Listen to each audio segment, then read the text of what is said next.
In today's episode of the Giraldo Show, we're going to be looking at two topics. Number one, Kamala Harris and her dropping out of the presidential nomination race, and Donald Trump getting a victory concerning NATO. My name is Sebastian Giraldo, and you are listening to the Giraldo Show.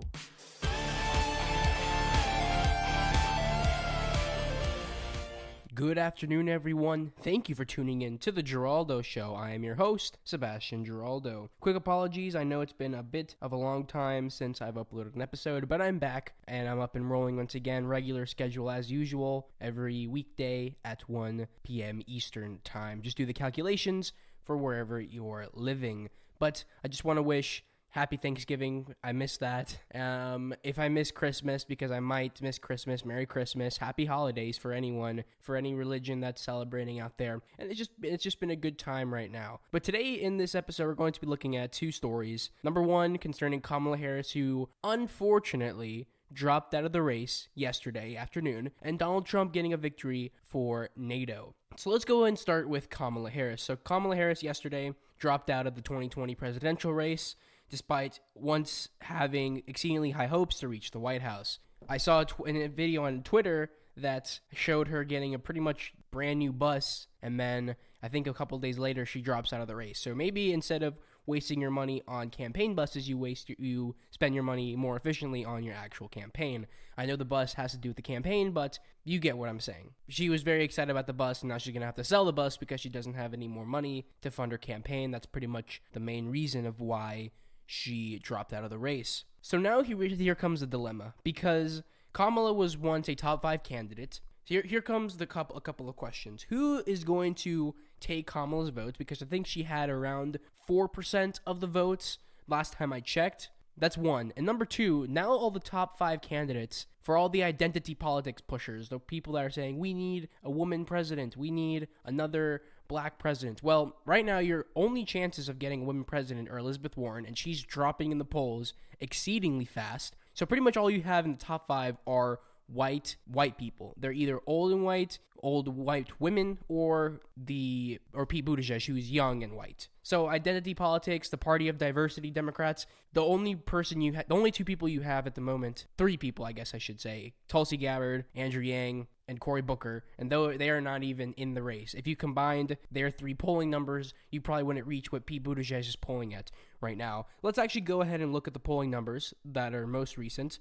So we have from the last poll that was taken, which was December 1st, Joe Biden has 27% of the votes. Bernie Sanders, number 2, at 16%. So Biden has an 11% lead over Bernie Sanders. Elizabeth Warren at 14%. She really took a drop off. She was once polling in the low 20s, even high teens, and now she's gone all the way down to 14%, with Pete Buttigieg only 2.6% back at 11.4%. Michael Bloomberg, who just recently got into the race, is now number 5 at 4%. He's another one of the billionaires who are Democrats and who want high taxes on billionaires, but he's a billionaire, so it's a bit odd, that whole debacle there.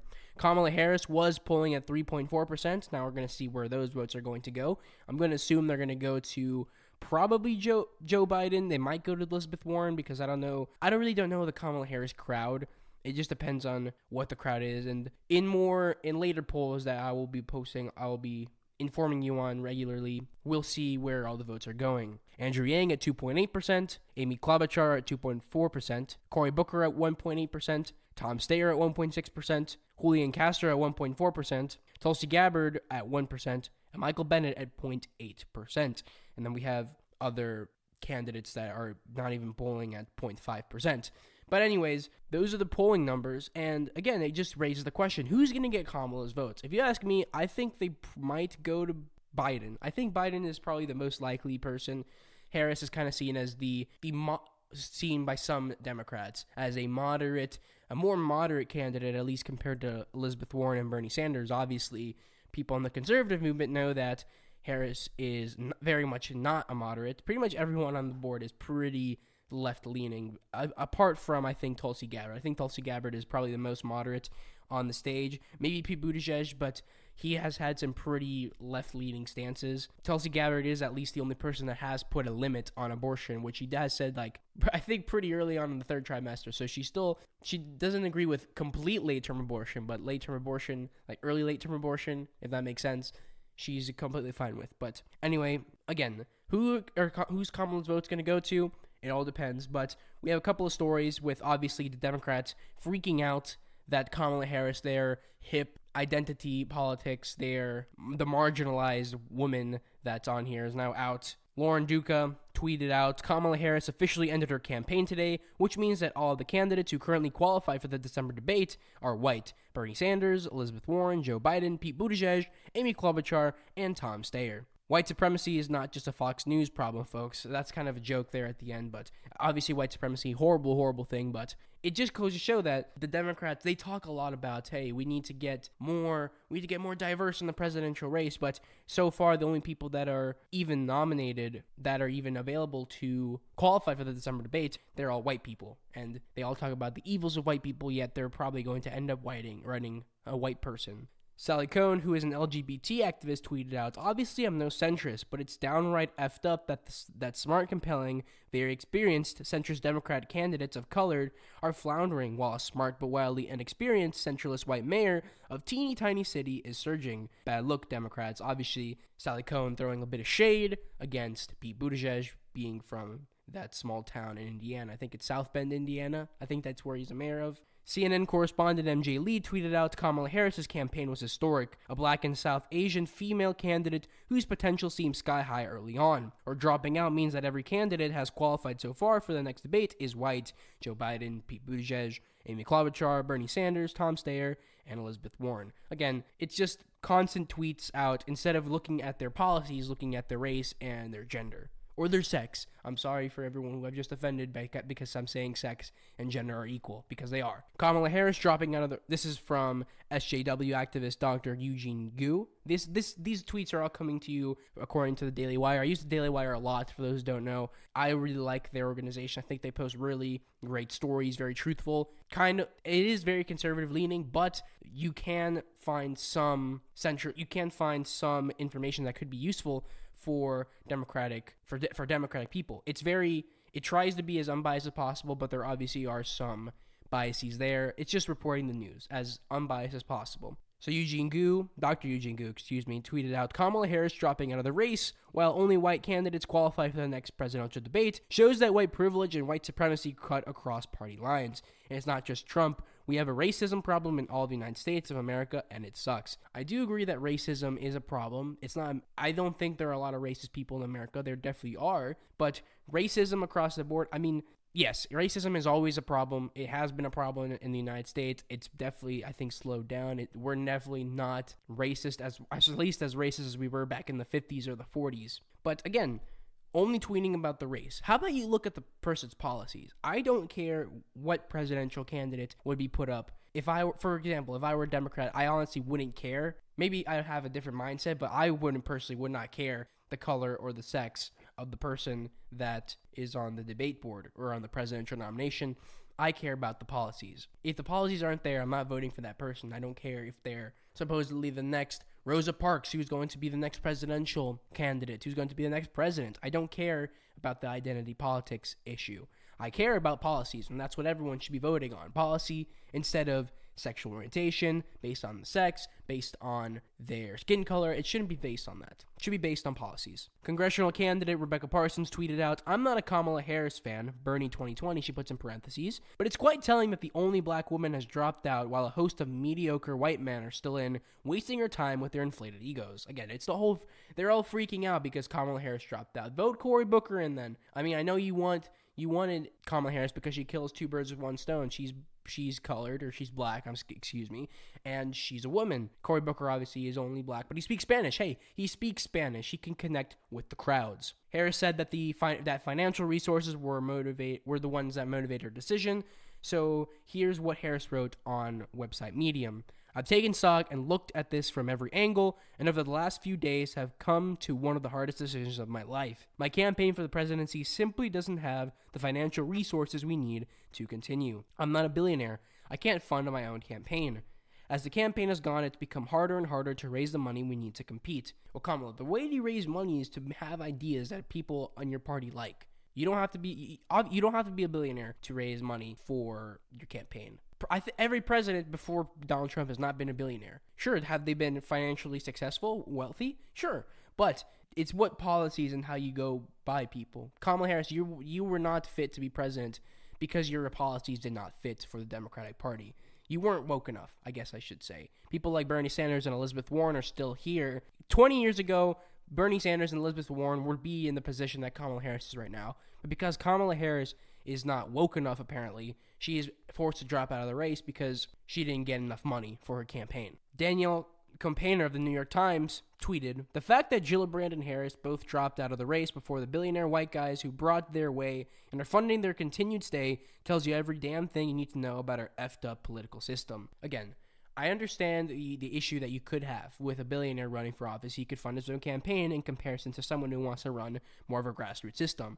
However, if you run a good grassroots system and you get ideas out there that people would want to vote for, that people agree with, you're going to have support and you're going to have donors. I mean, I'm just saying, I don't think Elizabeth Warren is not a billionaire. I don't think she'd be saying all that stuff if she were a billionaire. Bernie Sanders is a millionaire, but he's not a billionaire. Are they financially wealthy? Yes. The only billionaires that are in right now are Tom Steyer. He's the only one that's qualified for the next debate.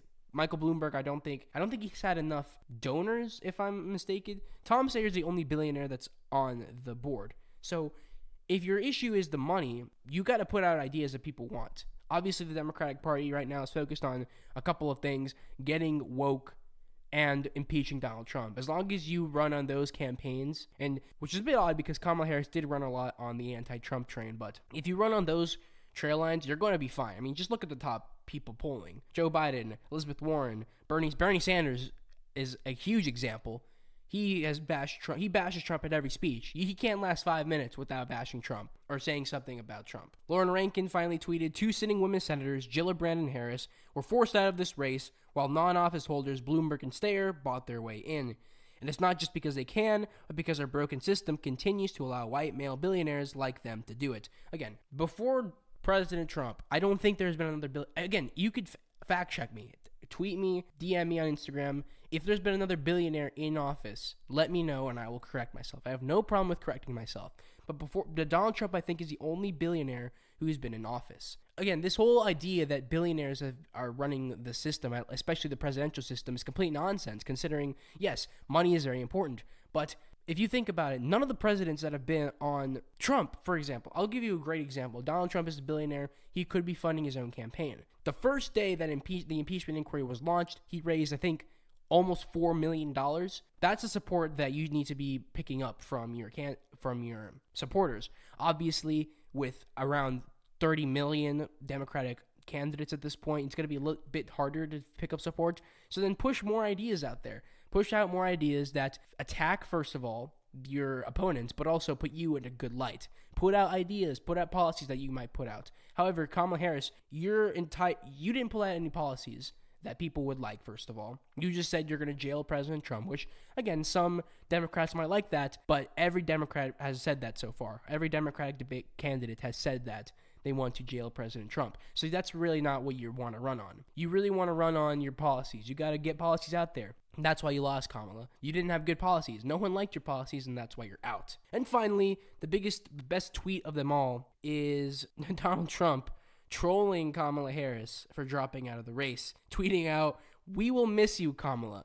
It was so funny when I saw that. Kamala Harris obviously tweeted back saying, "Well, I'll see you at your trial, President Trump," or something like that. So it was pretty funny. The actual tweet is, "Too bad, we will miss you, Kamala." So pretty funny. I mean, and then here's a tweet from Kamala Harris: "Don't worry, Mr. President, I'll see you at your trial." It was funny. I'll give you a bit more of her statements for Kamala Harris, and I'm looking at the time, and we're running a bit long, so I'll end it there. I won't talk about NATO right now. It's just been a whole episode about Kamala Harris. In her statement announcing the end of the campaign, Harris said, "And our campaign uniquely spoke to the experience of black women and people of color, and their importance to the success and future of this party. Our campaign campaign demanded no one should be taken for granted by any political party. And I believe our campaign showed every children in America, regardless of their color or gender, that there are no limits to who can lead and hold positions of power in our country. I'm extremely grateful to the hundreds of staff who moved and uprooted their lives and sacrificed time away from their families. I know our fight has been personal for each of them. Harris concluded by saying, "Of course, I could not have done this without my husband, Doug, and my entire family and friends who gave up so much to embark on this journey with me and have supported me every step of the way. And I am grateful to the thousands of supporters and contributors who chipped in, who knocked on doors, who made calls, and who put their faith and trust in me. It has been the honor of my life to be your candidate." Kamala, we will miss you. I won't, because you weren't going to win anyways, but you had a decent run, Kamala. And we're going to end it right there on that episode. Sorry I couldn't get to NATO, but just a lot of talk. I really went off on a lot of tangents, but I think it was important to look at today's topic of Kamala Harris and the tweets that Democrats are putting out there, because it just shows that Democrats, they say that they don't really care about race, but they really do. They really care if a white person is up there, but if it were the other way around, they wouldn't be tweeting it at all, obviously. But again, I think it was important to talk about this today. Sorry I couldn't get to NATO. And again, apologies for not getting to you over the weekend. It's been a bit tough on the weekend, away around, I think, 2,000 miles away from my mic stand and my mics and my studio. But again, that's going to be it for today's episode. Thank you very much for tuning in, and I'll see you tomorrow. My name is Sebastian Giraldo, and you are listening to The Giraldo Show.